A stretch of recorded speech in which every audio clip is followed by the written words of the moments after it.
Hello everyone, myself Ganesh Mowle. Today we are learn a very interesting and graceful lesson of English language. बघा विद्यार्थी मित्रांनो, आज आपण एक असा लेसन शिकणार आहोत, एक असा पाठ शिकणार आहोत इंग्लिश मधील का ज्यातून आपल्याला प्रेरणा मिळते. म्हणजे आपण जीवनामध्ये खचून न जाता पुढे कसे जावे, कुठल्या लोकांना समोर ठेवून किंवा जगामध्ये असे काही लोक होऊन गेले तर त्यांच्यामुळे आपल्याला प्रेरणा मिळाली आणि त्यातून आपण आपले जीवन सुखकर करू शकतो. म्हणजे आपण खचून न जाता आपण आपले जीवन सुरळीतपणे काही अडचणीवर मात करून पुढे आपण जाऊ शकतो. तर अशाच प्रकारचा आपण आज एक धडा पाहणार आहोत. त्यामध्ये की जीवनामध्ये कुठल्याही गोष्टींमध्ये न डगमगता पुढे आपण कशा प्रकारे जाऊ शकतो यावर आधारित हा आपण पाठ पाहणार आहोत. तत्पूर्वी मी तुम्हाला काहीतरी पिक्चर्स दाखवतो, ते बघा. नंतर मग आपण पुढे जाऊया कशा प्रकारे आपण जीवनामध्ये सक्सेस मिळवू शकतो किंवा न डगमगता जीवन कशा प्रकारे चांगल्या प्रकारे जगू शकतो किंवा जगामध्ये आपण चांगल्या प्रकारे कशा प्रकारे प्रसिद्धी म्हणजे आपल्यामध्ये काही कमी असेल तरी पण न डगमगता आपण कसं पुढे जाऊ शकतो यावर आधारित आपण हा पाठ पाहणार आहोत. तर आपण बघूया काही इमेजेस, त्याच्यावर तुम्हाला कळेल. तर बघा विद्यार्थी मित्रांनो, की तुमच्या स्क्रीनवर आता दिसत असेल की एक नर्तक दिसते तुम्हाला. तर बघ त्याबद्दल आपण माहिती बघूया. बघा, Sudha Chandran is an Indian film and television actress and an accomplished Bharatanatyam dancer. आता ही जी व्यक्ती दिसते, ही जी स्त्री दिसते, तिच्याबद्दल ते माहिती सांगितलेलं आहे की त्यांचं नाव आहे सुधा चंद्रन आणि त्या भारतामधील एक फिल्म आणि टेलिव्हिजन म्हणजे टीव्ही आणि चित्रपटामध्ये काम करणारी एक वेल नोन अशी पर्सन आहे. आणि त्यांनी भरतनाट्यममध्ये देखील त्यांनी चांगलं नाव कमावलं किंवा त्यांना भरतनाट्यम चांगल्या प्रकारे येते. In 1981 she hurt her leg in a road accident near Tiruchirappalli. आता तुम्हाला वाटतं का, दिसते का, ही जी नर्तक करणारी जी स्त्री आहे काहीचा पाय हर्ट झालेला आहे किंवा तुटलेला आहे? नाही ना. मग हेच आपल्याला बघायचे की जीवनामध्ये कुठला आपल्याला कसली अडचण आली त्या अडचणीवर मात करून आपण पुढे जायला हवं. त्याचंच उदाहरण हे सुधा चंद्रन आहे. Tamil Nadu while coming back from Madras with her parents. म्हणजे ते त्यांच्या पालकांबरोबर म्हणजे त्यांच्या घरातील कुटुंबातील व्यक्तींबरोबर येत असताना त्यांना ऍक्सिडेंट झाला आणि त्यांचा पाय फ्रॅक्चर झाला किंवा तुटला. तरी देखील बघा तुमच्या समोर त्या उभ्या आहेत आणि अजून देखील त्या नर्तक करतात. म्हणजे त्यांनी जिद्द सोडलेली नाहीये. मग आपल्याला हेच आज या पाठांमध्ये बघायचंय. पुढे बघूया. असं एखादा व्यक्ती बघा. आता तुम्हाला फोटोमध्ये दिसत आहे का या व्यक्तीचा एक हात नाहीये, पण त्याच्या गळ्यामध्ये मेडल्स किती आहेत? का? कारण का त्याच्यामध्ये धैर्य होतं काहीतरी करून दाखवण्याचं. बघा, बॉर्न ऑन डिसेंबर 10, 1989 भरत कुमार, त्याचं नाव आहे Bharat Kumar, a world champion. ते जागतिक विजेते होते. कशामध्ये? Has made Bharat India proud bye winning over 50 medals in para swimming contest. Para swimming contest असताना म्हणजे जे ज्यांच्यामध्ये डिसेबिलिटी असते म्हणजे हात पाय किंवा त्यांना काहीतरी कमतरता असते, तर ते त्यांना त्यांनी डावलून भारताचं नाव पूर्ण जगामध्ये रोशन केलंय. त्यांचं नाव आहे भरत कुमार, का ज्यांनी पॅरा स्विमिंग मध्ये कॉन्टेस्ट घेऊन भारताचा नाव उज्ज्वल केलं आणि त्यांना एकूण किती 50 मेडल्स मिळाले. तुम्हाला दिसत असेल त्यांचे एक हात नाही तरी पण त्यांनी जिद्द सोडलेली नाहीये. त्यांच्यामध्ये धैर्य आहे तेवढं कमी काहीतरी करणार. माझ्याकडे जरी कमतरता असली त्या कमतरतेचा मी माझ्या धैर्यामध्ये आड न येता मी पुढे जाणार. यासाठी बघा हे पण तुम्हाला एक उदाहरण दाखवलेलं आहे. पुढचं उदाहरण बघूया. बघा, आता ही जी मुलगी आहे हिचे दोन्ही हात म्हणजे हात पूर्ण आहेत परंतु तिचे जे हातातील जे बोट आहेत ते काहीच नाही. Did you see that little finger coming out my right hand. बघा तिच्या राईट हँड मध्ये ती काय म्हणते, त्यांचं नाव आहे डॉक्टर मालविका अय्यर. त्या काय सांगतात की माझ्या राईट हँडला पहा एक छोटंसं काय आलेलं आहे, फिंगर म्हणजे करंगी किंवा एक बोट आलेलं आहे. Yes, I did write my PhD thesis using that finger. म्हणजे बघा त्यांना हात नाही तरी पण त्यांची जिद्द काय आहे का त्यांना PhD करायचे, त्यांना पुढे जायचंय. आणि ते सांगतात पण का माझ्या बघा जरा निरीक्षण करून बघा की माझ्या राईट हँडला म्हणजे उजव्या हाताला एक करंगली छोटीशी लहानसे एक बोट आलेलं आहे. म्हणजे याच्यातून काय दिसतं का यांनी आपली जिद्द सोडलेली नाहीये. त्यांना काय करायचंय, जीवनात पुढे जायचंय. आपल्याकडे जे कमी ती कमतरता न दाखवता मी काहीतरी करणार, हे याच्यातून आपल्याला दिसून येतं. पुढे बघूया. आता यांना तर सगळेच आपल्या महाराष्ट्रातील सगळेच मुलं मोठे सगळेच ओळखतात. या आहेत आपल्या माई म्हणजे सिंधुताई सकपाळ. बघा, an inspiring woman from Maharashtra. She is known as the mother of orphans. म्हणजे अनाथांची माय. म्हणजे कोण? अनाथांची माय म्हणजे कोण? तर आपल्या सिंधुताई सपकाळ. तर या ओळखल्या जातात अनाथांची माय. महाराष्ट्रामधील सगळ्यात प्रेरणादायी असं व्यक्तिमत्व हे माई. As her children call her. आणि त्यांना मुलं काय बोलतात? माई. माई या नावाने हाक मारतात. Has adopted rise and nurtured over 1000 orphan children so that they may one day fulfill their dreams. या ज्या माई आहेत यांनी पण जीवनामध्ये खूप असे अडचणींवर मात करून पुढे येऊन जे अनाथ मुलं आहेत त्या अनाथ मुलांना त्याचं संगोपन केलं, शिकवलं, मोठ्या पदावर नेलं. म्हणजे त्या मुलांकडून सगळं करून घेतलं आणि त्या मुलांना एक चांगलं समाजामध्ये व्यक्तिमत्व मिळवून दिलं. म्हणजे काय आहे की स्वतःहून आपल्याकडे काही नाही, आपण काय करू शकत नाही हे न बाळगता त्यांनी हजारापेक्षा जास्त मुलांना, अनाथ मुलांना आपल्याकडे घेतलं आणि त्यांना शिकवलं आणि मोठं केलं. म्हणजे हे आहेत आपल्याला प्रेरणा देणारे व्यक्ती. मग आता आपण ज्या 4 व्यक्ती बघितल्या त्यातून आपण बघितलं का त्यांच्याकडे काही ना काही कमतरता होती, परंतु ते न डगमगता त्यांनी काय केलेलं आहे, पुढे पुढे येऊन समाजासमोर, देशासमोर, जगासमोर एक उदाहरण ठेवलेले. तशाच प्रकारचा एक आपल्याला आज लेसन बघायचा आहे का एक अशी व्यक्ती आहे का ज्याने आपल्या आजारावर मात करून पूर्ण जगाचं लक्ष वेधून घेताना पूर्ण जगामध्ये त्यांचं नाव झालं. तर आपण जो पाठ पाहणार आहोत तो आहे an epitome of courage. an epitome of courage म्हणजे धैर्याचं मूर्तिमंत उदाहरण. म्हणजे असे व्यक्ती का ज्यांच्यामध्ये एवढं धैर्य होतं का ते त्यांना असलेले आजार किंवा शारीरिक ज्या पीडा असतात त्या दूर करून त्यांनी काय केलेलं आहे, त्याच्यावर मात करून आपलं एक नाव, आपलं एक स्थान या जगामध्ये निर्माण केलेलं आहे. तर बघा काय दिलेलं आहे, a strange truth. Handicapped are those who refuse to take up challenges, even with all their sense and psychology in perfect condition. दिव्यांग ते असतात जे ज्ञानेंद्रिय व शारीरिक कार्यक्षमता उत्तम असूनही आव्हाने स्वीकारण्यास तयार नसतात. म्हणजे या वाक्यात काय झालंय का दिव्यांग ते असतात जे ज्ञानेंद्रिय व शारीरिक कार्यक्षमता उत्तम असूनही आव्हाने स्वीकारण्यास तयार नसतात.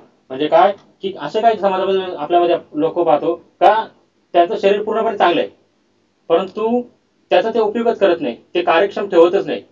म्हणजे त्याचा उपयोग चांगल्या गोष्टीसाठी करत नाही किंवा त्याचा उपयोग समाजासाठी करत नाही, त्याचा उपयोग कुटुंबासाठी करत नाही, त्याचा उपयोग देशासाठी करत नाही. ते नेमके दिव्यांग आहेत. आणि जे आपल्याला दिव्यांग वाटतात परंतु त्यांच्यामध्ये काहीतरी वेगळ्या प्रकारची अशी ऊर्जा असते, ते खरे कोण असतात? चॅम्पियन्स असतात. तेच खरे चॅलेंजर्स असतात. हेच आपल्याला या पाठातून शिकायचं आहे. तर आपण हा पाठ शिकूया आता. या पाठामध्ये आपल्याला एक अशी व्यक्ती आहे की ज्यांनी जगासमोर एक नवीनच संशोधन उदयास आणलं. बघा, an epitome of courage. We often tend to hide behind our weakness, disability, handicaps, or mourn over them our whole life thoughts. म्हणजे काय, आपण अनेकदा आपले कमतरता, दुबळेपणा असतात, अपंगत्व यांच्या पडद्यावर लपवायचा प्रयत्न करतो. आपल्याला कमीपणा वाटतो का माझा हातच नाही, माझा पायच नाही, किंवा आयुष्यभर त्याचा विचार करून कुठेच बसतो का मला हे जमणार नाही, मी हे करू शकत नाही, माझ्याकडे हातच नाही, माझा पायच नाही, मी हे करू शकत नाही. हे आपल्यामध्ये काय असतं, एक प्रकारची भीती असते का मी हे करू शकत नाही.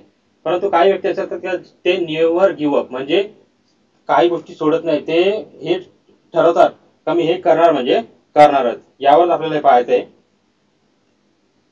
Doctor Stephen Hawkins, one of the greatest scientists of the century, जो आपल्याला पाठ पाहायचा आहे त्यातील जी व्यक्ती आहे मी सांगत होती ती, त्यांचं नाव आहे Stephen Hawkins, doctor Stephen Hawkins. का हे जे आहेत हे जगातील एक म्हणजे या सेंचुरीमधील या शतकातील एक सर्वात मोठे महान असे संशोधक होऊन गेलेले. Did not do so in spite of suffering from a very rare and dreaded disease.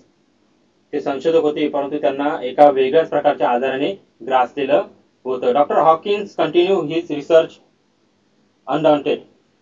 His exemplary courage should inspire us to do our best even under trying circumstances.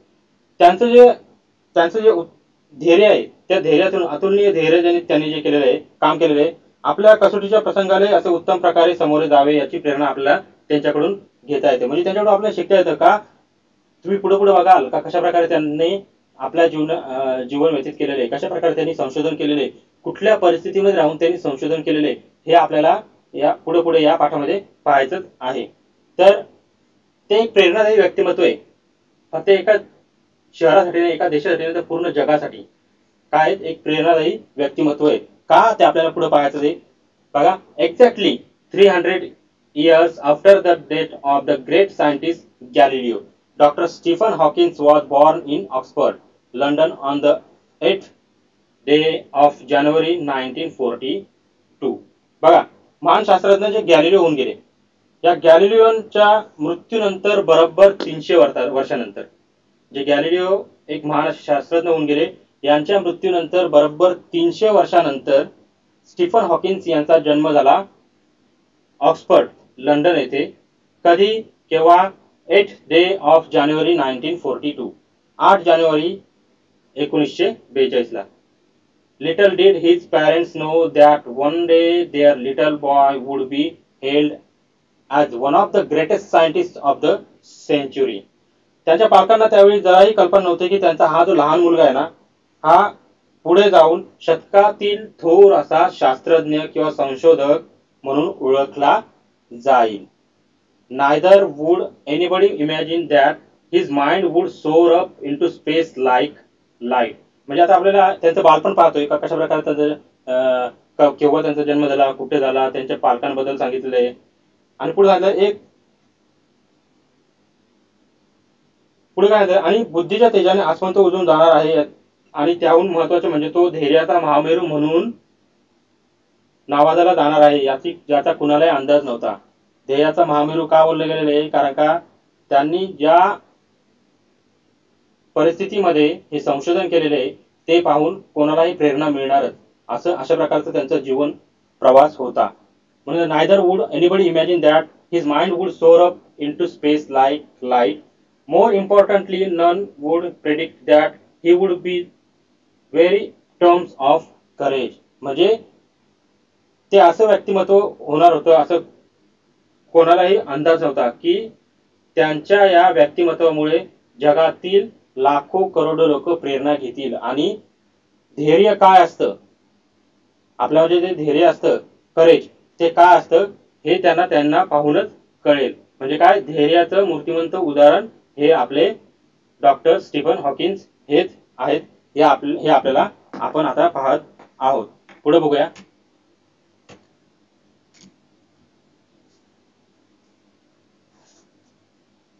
आता तुम्हाला स्क्रीनवर दिसत असेल स्टीफन हॉकिन्स बालवयामध्ये फिशिंग करताना, music, नंतर शेती करताना, riding करताना हे दिसतं. याच्यावरून कळतं आपल्याला का ते कसे होते एक प्रकारे मस्तीखोर.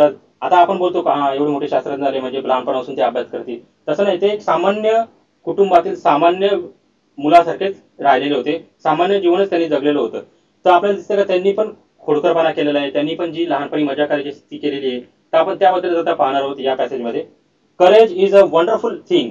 It is that quality which make people not lose heart when face the great calamity. आता आपल्याला माहिती आहे का करेज धैर्य असेल तरच आपण आपल्याला जे हवं ते मिळू शकतो किंवा आपल्याला हवं ते करू शकतो. इथं ते सांगितलेलं आहे की धैर्य एक अशी विलक्षण चीज आहे.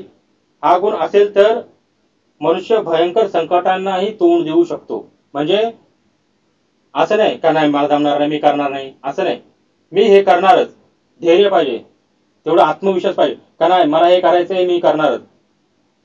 एकदा ठरवलं तर ठरवलं.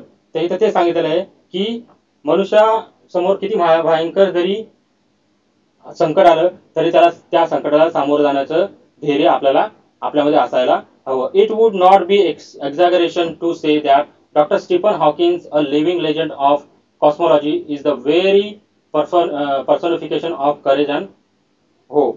बघा इथे काय झालंय, डॉक्टर स्टीफन हॉकिन्स हे विश्वनिर्मिती शास्त्रातील म्हणजे कॉस्मॉलॉजीतील, कॉस्मॉलॉजी म्हणजे विश्व निर्मिती, एक आख्यायिका व धैर्य आशावादी याचे मूर्तिमंत रूप आहेत असे म्हटले तर अतिशयोक्ती ठरणार नाही.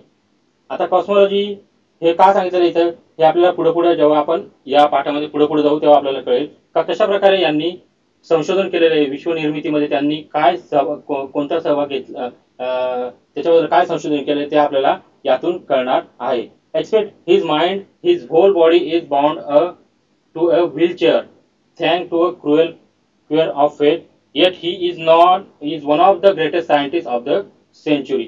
नीतीच्या खेळाने फाशी लोटले पडल्यामुळे एक बुद्धिमत्ता सोडली तर बाकी त्यांचे संपूर्ण शरीर व्हीलचेअरवर जखडलेले होते. आता तुम्हाला समोर जे दिसतात ना ते लहानपणीचं त्यांचं म्हणजे बालवयातील त्यांचं ते फोटो आहेत.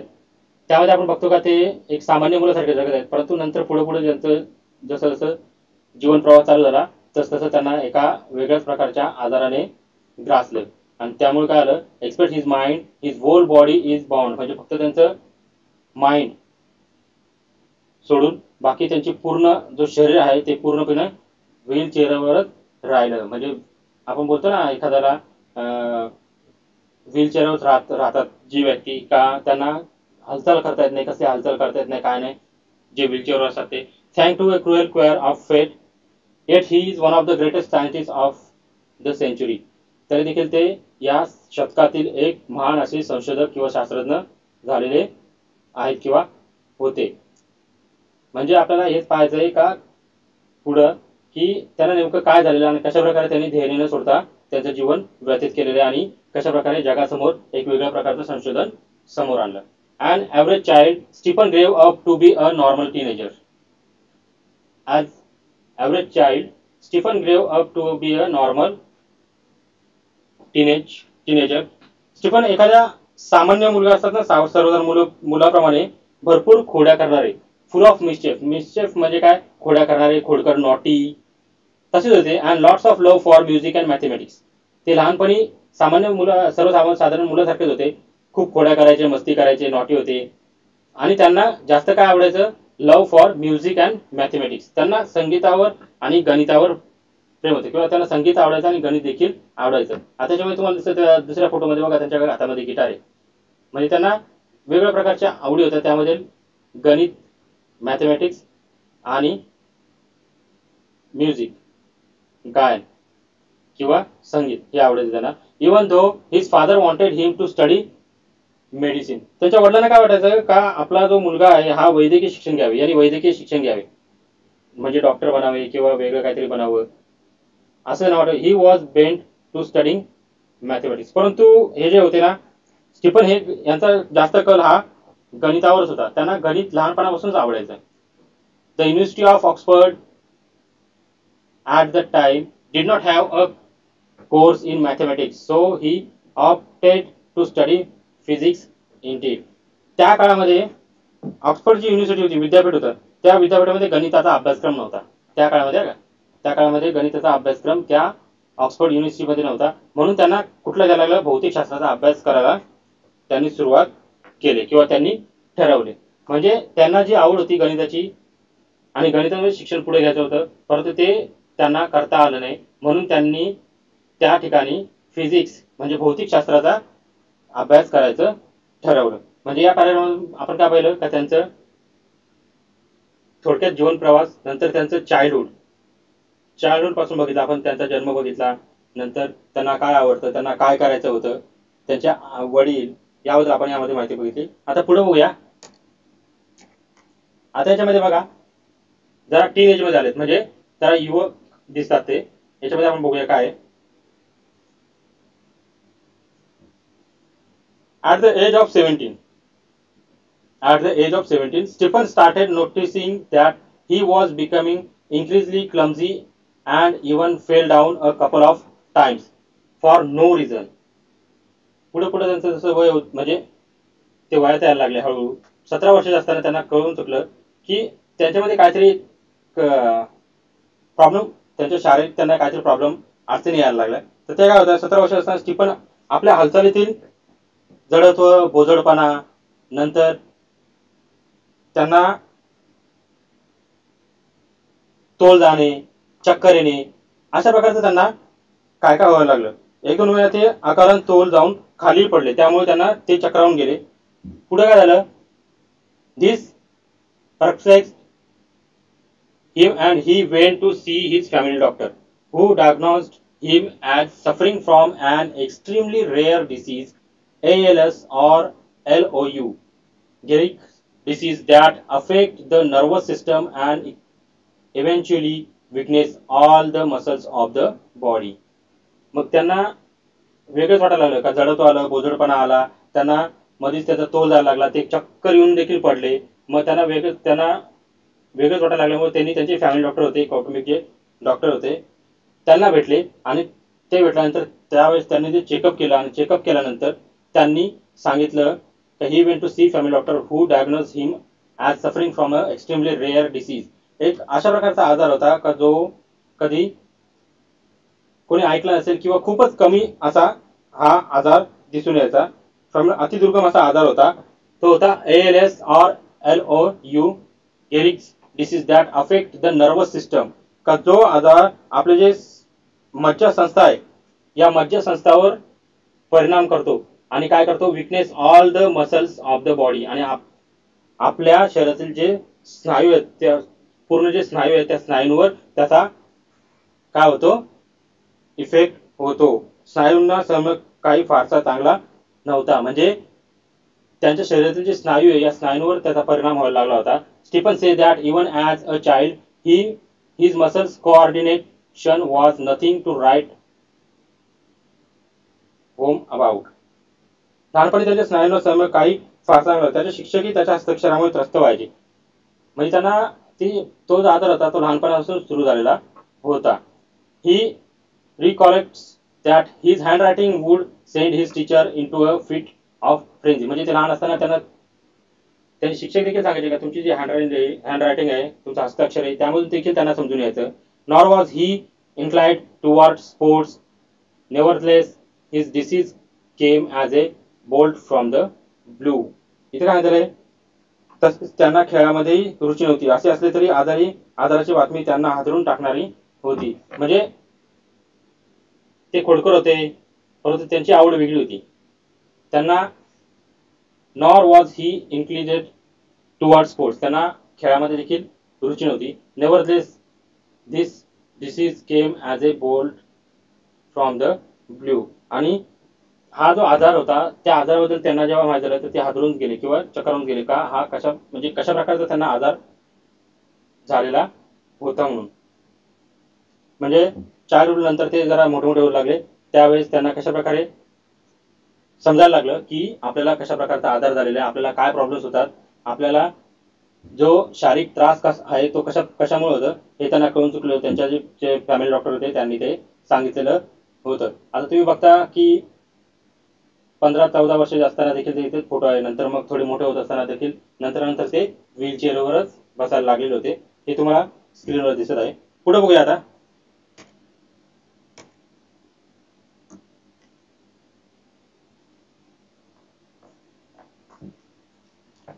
आता आपण बघतोय का त्यांचं ते जेव्हा टीनेजर्स मधून जरा मोठे झाले त्याच्यामध्ये त्यांचं जीवन कसं होतं. How much time he had left on his planet was very uncertain.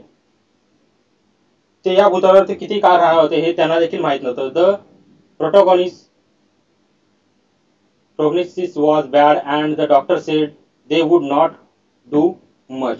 आता एखादा असा प्रकारचा आजार झालेला असतो का ज्याचं जो दुर्गम आहे की त्या आजाराबद्दल जास्त कोणाला माहित नाही, त्याबद्दल लोक म्हणणारच का आम्ही काय म्हणजे त्याच्यावरचा जो उपचार आहे तो लवकर कळून येत नाही किंवा तो उपचार करता येत नाही. रोगाचे पुनरुत्थान खूप वाईट होते असे डॉक्टरांच्या म्हणण्यानुसार फार काही करता येणार नव्हते. म्हणजे डॉक्टर देखील बोलले होते की त्यांना जास्त काही या आजारावर उपचार करता येणार नाही.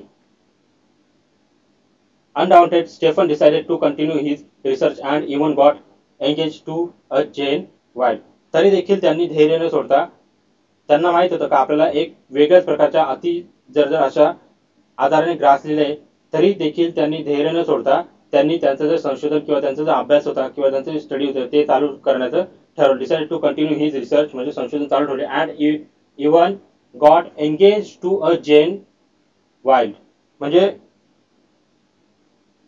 एक मुलगी होती, त्या मुलीशी ते एंगेज झाले. म्हणजे काय झालं, त्यांनी लग्न केलं. त्यांचं नाव होतं जेन वाइल्ड. ही तुम्हाला फोटो दिसत असेल पाहिजे याच्यामध्ये. Hawking say that ironic as it may sound, it is at this dismissal stage he begins enjoying life that most.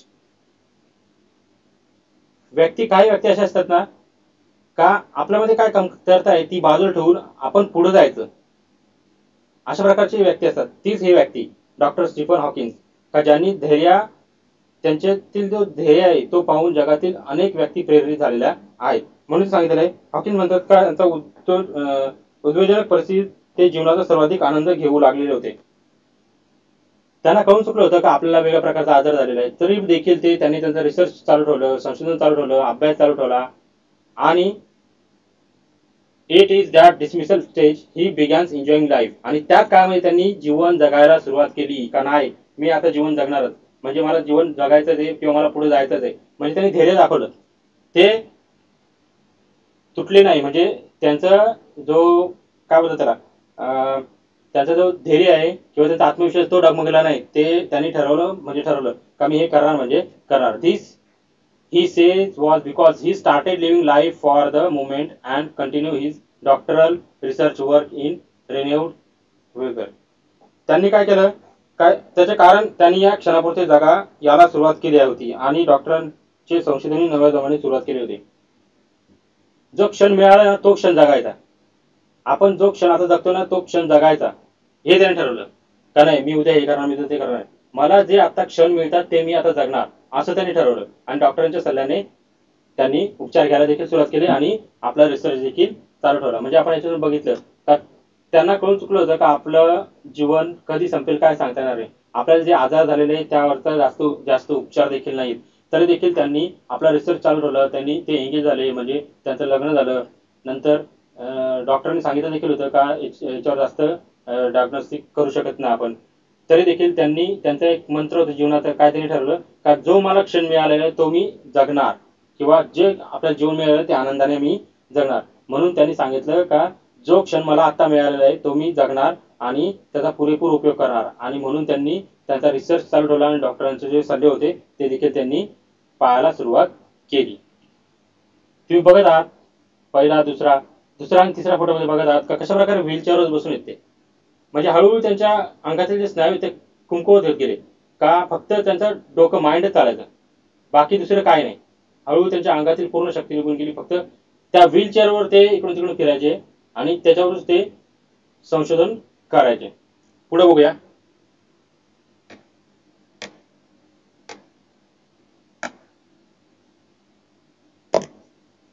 आपण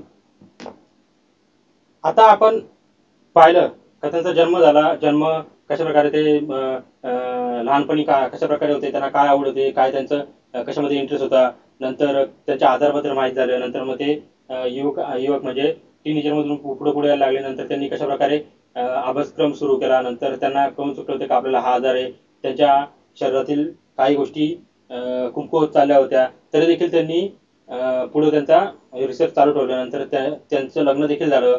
नंतर त्यांनी एक प्रकारे ठरवलं होतं का हे जीवन कसं जगायचं. त्यांनी ते स्वतःहून ठरवलं होतं का या जीवनातील प्रत्येक क्षण हा नवीन आहे असं समजून जगायचं, हे आपण पाहिलं. परंतु आता त्यांनी नेमकं काय संशोधन केलं ते आपल्याला या पॅराग्राफमध्ये पाहिजे. In the meanwhile the disease work its very into Stephen's body and left him disable. दरम्यानच्या काळात आजाराने हळूहळू स्टीफनच्या शरीराचा पूर्णपणे ताबा त्या आजाराने घेतलेला होता. म्हणजे पूर्ण आजार तो आता त्यांच्या शरीरामध्ये पोहोचला होता. पूर्ण बॉडी त्यांची आता त्या आधाराने ग्रासलेली होती, फक्त त्यांचं माइंड सोडून. He began studying the concept of black holes to get his PhD. By this time, he was confined to a wheelchair and was rapidly losing control of his hands and speech. म्हणजे बघा, हळूहळू त्यांच्यातील सगळ्याच गोष्टी निघून चाललेल्या होत्या. शरीरातील काही गोष्टी ते गेलेल्या होत्या, साथ सोडली होती, परंतु आता पुढे पुढे त्यांचे जे बोलण्याचं किंवा हातावरचा जो ताबा होता तो देखील आता निघून चालला होता, सुटलेला होता. त्यांनी इथं कॉन्सेप्ट सांगितले ब्लॅक होल्स. आता नेमकं ब्लॅक होल्स म्हणजे काय ते बघूया. तुमच्या स्क्रीनवर दिसतं कृष्णविवर. कृष्णविवर ही काही ताऱ्यांची अंतिम स्थिती असते. आता नेमकं त्यांनी काय कॉन्सेप्ट सादर केलेली आहे, त्यांनी PhD कुठल्या संकल्पनेचा अभ्यास करायला सुरुवात केली. त्यांनी जी PhD केली ती कुठल्या संकल्पनेवर केली, तर ब्लॅक होल्स म्हणजे कृष्णविवर. आता कृष्णविवर म्हणजे काय बघा, कृष्णविवर ही काही ताऱ्यांची अंतिम स्थिती असते. एक विशिष्ट वस्तुमानापेक्षा जास्त वस्तुमानाचे तारे त्यांच्या आयुष्याच्या शेवटी आकुंचन पावत कृष्णविवरात रूपांतरित होतात. अशा कृष्णविवराजवळचे गुरुत्वाकर्षण इतके जास्त असते की प्रकाश देखील त्यापासून दूर सुटू शकत नाही. म्हणजे जे आपलं भौगोलिक किंवा खगोलशास्त्र असतं ना, जे कृष्णविवर आहेत ते कशा प्रकारे जे छोटे आयुष्य असणारे जे म्हणजे आयुष्य संपत आलेले जे तारे आहेत ते देखील ते जाऊन आकुंचन पावतात आणि कृष्णविवरामध्ये रूपांतरित होतात. अशा ताऱ्यांना कृष्णविवर असे म्हणतात. कृष्णविवर ही संकल्पना मूलत सापेक्षतेच्या सिद्धांतामुळे जगासमोर आली. पुढे 1960च्या दशकामध्ये शास्त्रज्ञ रॉजर पेनरोज यांनी गणिताच्या आधारे विश्वातील कृष्णविवराचे अस्तित्व सिद्ध केले. त्यांच्या संशोधनाबद्दल त्यांना 2020 मध्ये साली नोबेल पारितोषिक मिळाले. म्हणजे हे दुसरे का, रॉजर पेनरोज यांनी देखील त्याच्यावर संशोधन केलं आणि त्यामुळे त्यांना या 2020 मध्ये म्हणजे या वर्षी का मिळालेलं आहे त्याबद्दल त्यांना नोबेल पारितोषिक देखील मिळालेलं आहे. मग स्टीफन फ्लेमिंग यांनी देखील याच कन्सेप्टवर आपले PhDचं काम सुरू केलं. परंतु या काळामध्ये काय झालं तर त्यांचं व्हीलचेअर मदतीनेच त्यांनी सगळं केलं, कारण का त्यांच्या हाताचे आणि वाणीचे नियंत्रण झपाट्याने कमी व्हायला लागलेले होते. The study of black holes spark his imagination with bring ideas. आता बघा, ते अशा अवस्थेमध्ये देखील असताना देखील कृष्णविवराच्या अभ्यासाने त्यांच्या युग प्रवर्तक विधानांनी आणि आधी सिद्ध झालेल्या सिद्धांतांना हादरून सोडले. म्हणजे पहिले जे सिद्धांत मांडले गेले होते ते आणि यांनी जे सिद्धांत मांडले त्यामुळे जे पूर्वी जे मांडले गेलेले सिद्धांत होते त्यांना हादरा बसला किंवा ते वेगळेच होते. He made many making statement that shock establish theories. म्हणजे जे सिद्धांत मांडले होते त्या सिद्धांतांना खोडून टाकणारे असे सिद्धांत त्यांनी लिहिलेले होते किंवा त्यांचे होते. Scientist believe that the universe begin with a big bang. म्हणजे काय होतं, शास्त्रांच्या मते या विश्वाची निर्मिती एका स्फोटकाने म्हणजे बिग बँग एक प्रचंड अशा स्फोटाने झालेली आहे. आपली जी विश्वनिर्मिती आहे ती शास्त्रांचं म्हणणं होतं की हे जे आपले विश्व निर्माण झाले ना, हे विश्व निर्माण कशामुळे झालेले तर एका भल्या मोठ्या अशा बिग बँग म्हणजे स्फोटाने झालेले. ही संकल्पना अधिक चांगल्या प्रकारे स्पष्ट करण्यासाठी स्टीफनने म्हणजे to explain his concept better Stephen invented what is known as Lie algebra. हे सिद्ध करण्यासाठी ही संकल्पना अधिक चांगल्या प्रकारे जी बिग बँग किंवा ब्लॅक होल या ज्या संकल्पना आहेत ना या स्पष्ट करण्यासाठी हे जे आपले स्टीफन फ्लेमिंग आहेत यांनी काय केलेले आहे, एक invented what is known as Lie algebra. Lie अल्जेब्राचा शोध त्यांनी लावला का ज्यातून त्या कन्सेप्ट क्लिअर झाल्या का ज्या ब्लॅक होल बद्दल होत्या किंवा बिग बँग म्हणजे युनिवर्स ची सुरुवात कशी झाली, म्हणजे आपलं जे युनिवर्स आहे म्हणजे विश्व निर्मिती कशा प्रकारे झाली याबद्दलचे जे कॉन्सेप्ट होते याचं एक्सप्लेनेशन त्यांनी लाय अल्जेब्रा या त्यांच्या शोधामध्ये लावला. म्हणजे काय आहे की आता आपण फक्त त्यांच्या मध्यावर आलेले, या पाठाच्या मध्यावर आलेले, या पाठाच्या मध्यावर आपण आतापर्यंत आपण काय पाहिलं तर कशा प्रकारे आपण जीवनामध्ये आपले जे म्हणजे दिव्यांग असतात किंवा अपंग असतात त्यांना असं वाटू नये की आपण काय करू शकत नाही. त्यांच्यासमोर एक मूर्तिमंत हे उदाहरण आहे. धैर्यशील मूर्तिमंत असं उदाहरण आहे स्टीफन हॉकिन्स यांचं, का ज्यांच्यामुळे लोकांना कळून चुकलं किंवा प्रेरणा मिळाली की आपल्याला आपल्यामध्ये काही शारीरिक कमतरता असली तरी पण आपण न डगमगता पुढे जायला हवं. याचं उदाहरण आपण पहिले 4 जे पिक्चर्स पाहिले त्यामध्ये पाहिलं की सुधा चंद्रन होत्या, त्यांचा पाय तुटलेला असताना देखील त्यांनी काय केलेलं आहे, भरतनाट्यममध्ये आपलं नाव प्रसिद्ध केलेलं आहे. नंतर डॉक्टर अय्यर होते, मिसेस डॉक्टर अय्यर होत्या, का ज्यांनी त्यांना हात नसून देखील PhD केली. नंतर भरत कुमार होते, का त्यांचा एक हात नसून देखील त्यांनी काय केलं, पॅरा स्विमिंग मध्ये भाग घेऊन भारताला मेडल्स मिळवून दिले होते. आणि चौथा आपण बघितलं आपल्या सर्वांच्या परिचयाच्या सिंधुताई सपकाळ, का ज्यांनी स्वतःहून जीवनामध्ये एवढ्या अडचणी पाहिल्या, एवढे सोसलेले आहेत, त्यांनी दुसऱ्यांना ते सोसू नये म्हणून जे अनाथ मुलं आहेत त्या अनाथ मुलांना ते स्वतःहून त्यांचं पालन पोषण करतात आणि त्यांना मोठं होण्यासाठी प्रेरणा देतात किंवा मोठं करतात. आजच्या घडीला त्यांच्याकडे असणारी जी मुलं आहेत ती मोठमोठ्या पोस्टवर आहेत, जी ऑर्फन्स होती म्हणजे अनाथ होती. म्हणजे हे प्रेरणादायी व्यक्तिमत्व आहे, याबद्दल आपण पाहतोय. आणि आजचा हा जो पहिला पार्ट आहे या धड्याचा हा इथपर्यंतच आहे. पुढचा जो आपला सेशन असणार आहे तो या धड्याचा पाठाचा दुसरा सेशन किंवा दुसरा पाठ असणार आहे. त्यामध्ये आपण पाहणार आहोत तर कशा प्रकारे हॉकिन्स यांचं जीवन संशोधन पुढे कशा प्रकारे गेलं ते आपण पुढील तासामध्ये किंवा पुढील सेशनमध्ये पाहणार आहोत. तर सगळ्यांनी हेच शिकायचं की आपल्यामध्ये काय कमी आहे हे न म्हणता मी हे करणार याचं धैर्य ठेवा. म्हणजे आपण जीवनामध्ये आपल्याला जे करायचं आहे ते करणारच असंच ठरवा, का नाही मला हे जमणार नाही, मी हे करू शकत नाही असं न मानता धैर्य, आपल्यामध्ये आत्मविश्वास हवा आणि यातूनच आपण पुढे जाऊ शकतो. आपण पुढील सेशनमध्ये हा लेसन कंटिन्यू करू. धन्यवाद.